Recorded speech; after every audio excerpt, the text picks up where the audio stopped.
YouTube channel ಮೊದಲು ಬರೀ ನಮ್ಮದು ಯೂಟ್ಯೂಬ್ ಚಾನಲ್ ನೋಡ್ತಾ ಇದ್ರೆ ಅಥವಾ ಇಲ್ಲಿವರೆಗೂ ಸಬ್ಸ್ಕ್ರೈಬ್ ಮಾಡದೇ ಇದ್ದರೆ ಸಬ್ಸ್ಕ್ರೈಬ್ ಮಾಡಿ ಮತ್ತು ಸಪೋರ್ಟ್ ಮಾಡಿ ಅಂತ ಹೇಳ್ತಾ ಇವತ್ತಿನ ಒಂದು ವಿಡಿಯೋ ಬಂದ್ಬಿಟ್ಟು ಯಾವುದಪ್ಪ ಅಂತಂತಂದರೆ ಸಿಟಿ ಸಿವಿಲ್ ಕೋರ್ಟ್ ಬೆಂಗಳೂರು ಕೋರ್ಟಲ್ಲಿ ಒಂದು ಹೊಸ ನೋಟಿಫಿಕೇಷನ್ ಬಂದಿದೆ. ಇದರಲ್ಲಿ ಯಾವುದೇ ರೀತಿಯಾದಂತಹ ನಿಮಗೆ ಎಕ್ಸಾಮ್ ಇಲ್ಲದೆ ನೀವು ಡೈರೆಕ್ಟಾಗಿ ಗೌರ್ಮೆಂಟ್ ಜಾಬನ್ನು ಪಡ್ಕೋಬೋದು. ಅದು ಸಹ ಕೇವಲ 10th ಆ್ಯಂಡ್ PUC ಪಾಸ್ ಆದಂಥ ಅಭ್ಯರ್ಥಿ. ಇದರಲ್ಲಿ ಯಾವ್ಯಾವ ರೀತಿಯಾಗಿ ಪೋಸ್ಟ್ಗಳಿವೆ ಮತ್ತು ಆನ್ಲೈನ್ ಅಪ್ಲಿಕೇಶನ್ ಯಾವ ರೀತಿಯಾಗಿ ಹಾಕಬೇಕು ಎಂಬುದನ್ನು ಸಹ ಹೇಳ್ತೀನಿ. ವಿಡಿಯೋವನ್ನು ಕೊನೆವರೆಗೂ ನೋಡಿ. ಮೊದಲಾಗಿ ಬಂದ್ಬಿಟ್ಟು ಇಲ್ಲಿ last date of online application ಬಂದ್ಬಿಟ್ಟು 30 ಜುಲೈ 2026 ಲಾಸ್ಟ್ ಡೇಟ್ ಇರುತ್ತೆ. Recruitment candidates to the post of stenographer, grade 2, typist, driver, processor work, ಪ್ಯೂನು.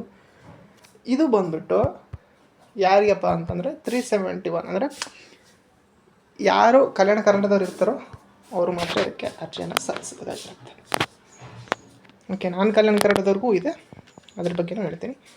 First stenographer grade 3 ಇಲ್ಲಿ ಬಂದ್ಬಿಟ್ಟು ಟೋಟಲಾಗಿ 4 ಹುದ್ದೆಗಳು ಇರುವಂಥದ್ದನ್ನು ನೀವು ಗಮನಿಸ್ಬೋದು. ನೆಕ್ಸ್ಟು ಬ್ಯಾಕ್ಲಾಗ್ ಹುದ್ದೆಗಳು ಸಹ ಇವೆ ಸ್ನೇಹಿತರೆ, ಅದ್ರ ಬಗ್ಗೆ ನೀವು ನೋಡ್ಬೋದು. ನೆಕ್ಸ್ಟ್ ಪ್ರೊಸೆಸ್ ಸರ್ವರ್ ಬಂದ್ಬಿಟ್ಟು ಇದು ಕ್ಯಾಟಗರಿ 1ಗೆ ಮಾತ್ರ ಇರುವಂಥದ್ದು. ಇಲ್ಲಿ ಕ್ಯಾಟಗರಿ 1 ಅಭ್ಯರ್ಥಿಗಳು ಮಾತ್ರ ಅರ್ಜಿಯನ್ನು ಸಲ್ಲಿಸಬೇಕಾಗಿರುತ್ತೆ. ನೆಕ್ಸ್ಟ್ ಪ್ಯೂನ್ ಇಲ್ಲಿ ಬಂದ್ಬಿಟ್ಟು ಟೋಟಲಾಗಿ 7 ಹುದ್ದೆಗಳು ಇವೆ ಸ್ನೇಹಿತರೆ. ಓಕೆನಾ, ನೋಡ್ಬೋದು ನೀವು. GM 2, ಕ್ಯಾಟಗರಿ 1 ಮತ್ತು ಕ್ಯಾಟಗರಿ 2B 2 ಹುದ್ದೆಗಳು ಇರುವಂಥದ್ದನ್ನು ನೀವು ಗಮನಿಸ್ಬೋದು. ಇಲ್ಲಿ ನಿಮ್ಗೆ ಯಾವ ರೀತಿಯಾಗಿ ಸೆಲೆಕ್ಷನ್ ಮಾಡ್ತಾರೆ ಅಂತಂತಂದರೆ ನಿಮ್ಮನ್ನು ಒಂದು SLC ಮಾರ್ಕ್ಸ್ ಕಾರ್ಡ್ ಆಧಾರದ ಮೇಲೆ ಸೆಲೆಕ್ಷನ್ ಮಾಡ್ತಾರೆ. ಈ ರೀತಿಯಾಗಿ ಇರುತ್ತೆ. ಹಾಗೆ ಪ್ರತಿಯೊಬ್ಬರು ಸಹ ಅಪ್ಲಿಕೇಶನ್ನ ಫಿಲ್ ಮಾಡ್ಬೋದು ಸ್ನೇಹಿತರೆ. ಎಲ್ಲವಷ್ಟು ಸಹ ನಿಮ್ಮ ಒಂದು ಇಂಟರ್ವ್ಯೂ ಆಧಾರದ ಮೇಲೆ ನಿಮ್ಮನ್ನು ಏನು ಮಾಡ್ತಾರೆ ಅಂತಂದರೆ ಸೆಲೆಕ್ಷನ್ನ ಮಾಡ್ತಾರೆ.